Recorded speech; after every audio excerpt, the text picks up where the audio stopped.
Let's talk about questions of the Gordala route.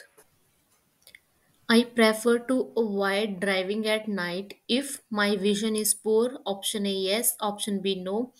If I am sensitive to glare, option C yes, and option D is no. So, for this question, the answer is option A yes and option C yes. Why? In all the cases where I feel a reduction in my perspective abilities, it is preferable not to drive. At night, my visual acuity deteriorates and I may not able to make out certain features on the road. Passing vehicles can dazzle me, especially if my eyes are sensitive to the intensity of the headlights. So, I prefer to avoid driving while impaired so as not to put myself or others at the risk.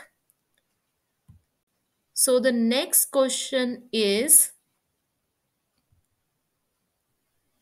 I have just driven off and the driver in front of me call out lights.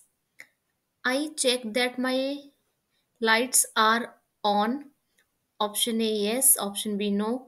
I switched off the front fog light. Option C yes, option D no. So for this question the answer is option C yes, I should check out my lights. And option C, I switch off the front fog light. Why? Because this driver is warning me about something. What is it?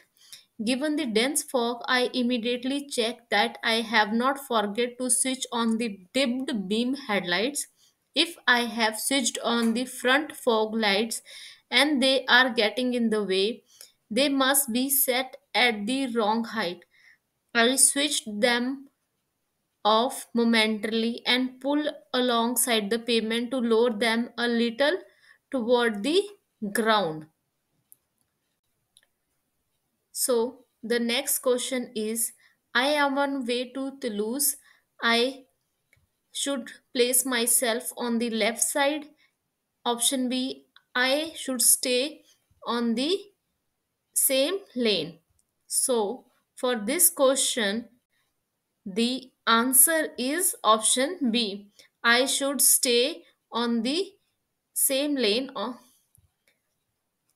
This sign announces a motorway junction at 2000 meter. Whether I am going to Toulouse or Montpellier, I have to stay on the right hand lane for the time being, as the sign does not specify the lane assigned for each designation.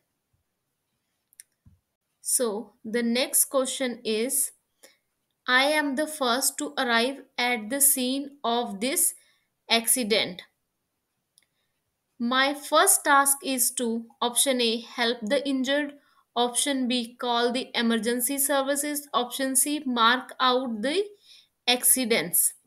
So for this question the answer is option C mark out the accident. Why? Arriving first at the scene of an accident can be confusing and stressful.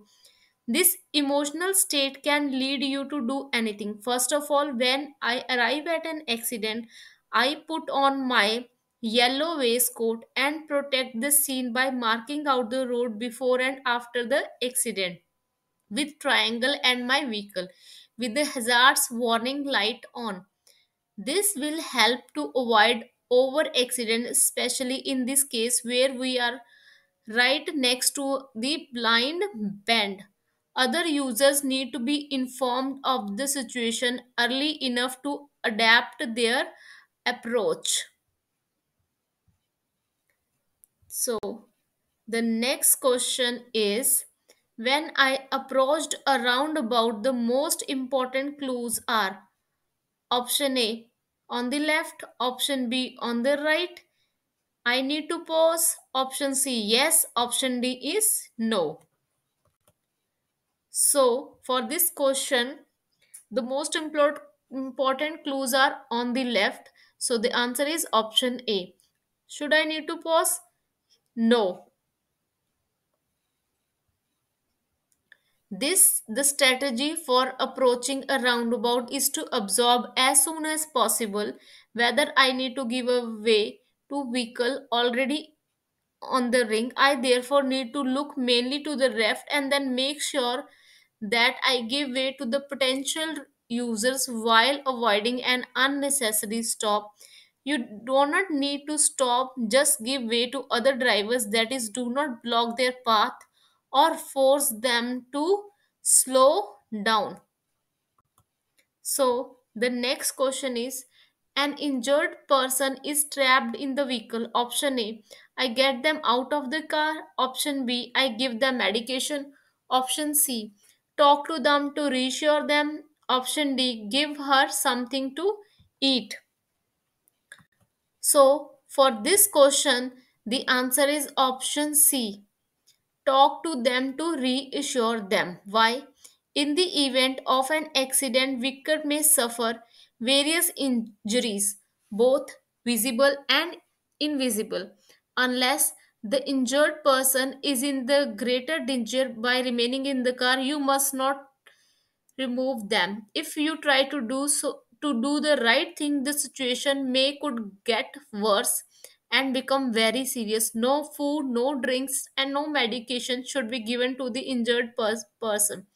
A survival blanket is useful to keep the victim warm, and your presence and comfort will be beneficial while waiting for the help. So, the next question is, drinking alcohol and taking medicine before driving. Option A reduces reaction time. Option B reduces the level of alcohol in the blood. Option C increases risk taking. And option D improves visual accuracy. So, for this question, the answer is option C, increase risk taking. Alcohol and drugs make a dangerous cocktail. This type of mix lead to numerous undesirable effects such as sleepiness, increased reaction time, and a tendency to take risks due to the impaired perception. So, visual perception cannot be improved. Quite the contrary, it can be declined. So, the next question is, the reaction time is influenced by option A driving experience, option B weather condition, option C fatigue, and option D is consumption of psychotic substances. So, for this question, the answers are option A, driving experience, option C, fatigue, and option D, consumption of psychotic substances. Reaction time is the psychological time between the moment I perceive and the moment I act. This time is more or less long because between the perception and the action there is the analysis, and the decision depend on the situation, can take less or a more time. This time can also be influenced positively or negatively. Driving experience allow you to gain time in certain situation where you may have some automatic response. On the other hand, any psychological alternation will increase reaction time. This is the case if I am tired, or I have taken the alcohol or a drug. So, thank you for watching.